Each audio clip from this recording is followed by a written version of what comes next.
Imagine you are walking along a beaten path. The crowd around you is thick, and the air is warm.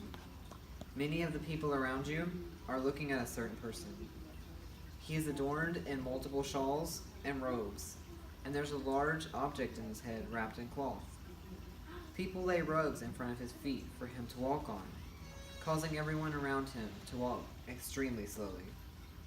This is what it is like to be a part of the parades during the celebration of Timkat. Epiphany is celebrated by Christians all around the world, but Timkat is a unique deviant of occurring only in Ethiopia, meaning it's not very well known. First, I will discuss the importance of Timkat in Ethiopia and the reason that it's celebrated. Second, I will discuss the religious ceremonies occurring during Timkat. Third, I will discuss the ways that make Timkat different from other celebrations around the world. To realize the importance of Timkat, it's useful to know the reasons it's celebrated. Timkat's a deviant of the Christian holiday Epiphany. Epiphany is a celebration that differs based on locale and culture. Wikipedia states that Western Christianity normally celebrates Epiphany because of the wise men's visit to Jesus when he was a child. In Eastern Christianity, Epiphany celebrates the baptism of Jesus. Timkat is focused more on baptism.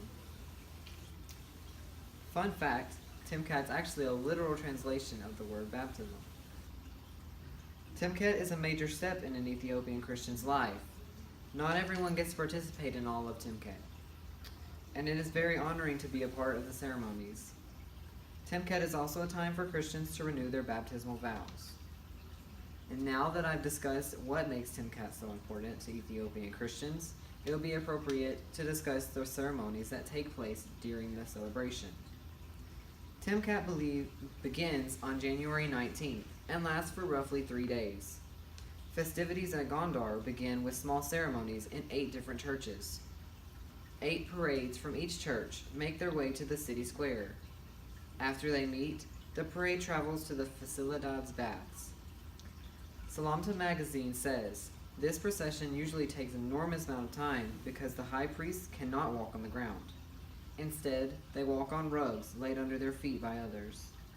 On top of each priest's head is a tablet, or a model of the Ark of the Covenant.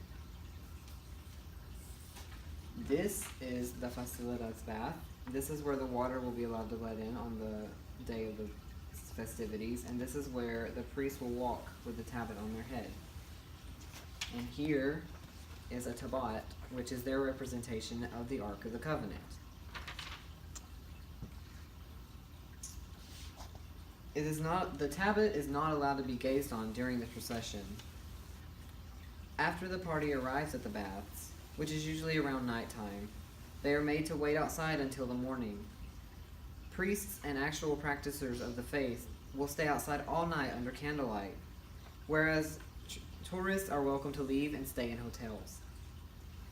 Activities like singing, dancing, and worshiping proceed all night long. Dynasty Ethiopia Tour says, the eve of the celebration is known as Katara, and taken from the Amharic word kater, meaning to make a dam. It is usual to make a dam in some places where there is not enough river water for the celebration of Timkat.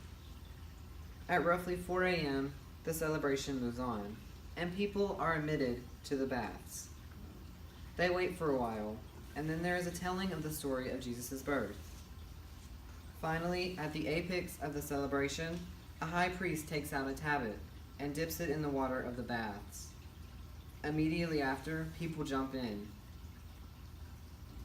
and they are renewing their baptismal vows. SalamtaMagazines.com says the celebrations continue for hours after the tablet is submerged. The celebration of Timkat does not happen exclusively in Gondar. In towns far away from the baths, there is usually a pool of water used for blessing the tablet, and the parades will usually be much less lengthy. Many places, like Lalibela, have churches dug into the ground, and they are the main focus of Timkat. All of these celebrations make Timkat a form of celebrating Epiphany, although it is quite different from other countries' celebrations.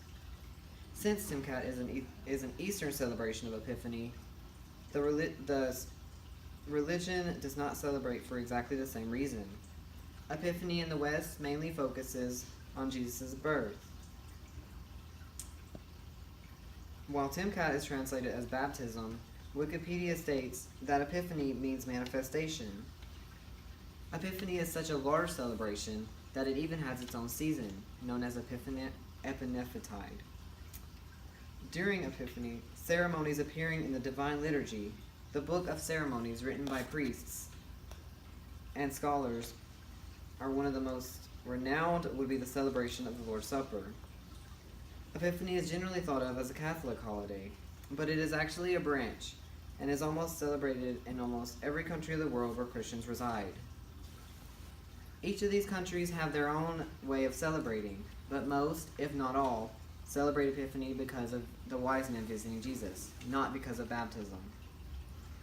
To conclude, I'd like to draw you back into the story of yourself being immersed in a crowd.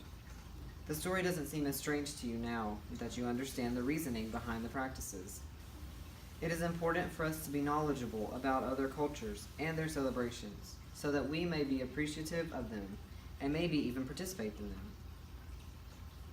Timcat may not be a very well-known holiday, but it is an important part of many people's lives, and learning about other people's culture will help us come even closer to bringing together everyone around the world.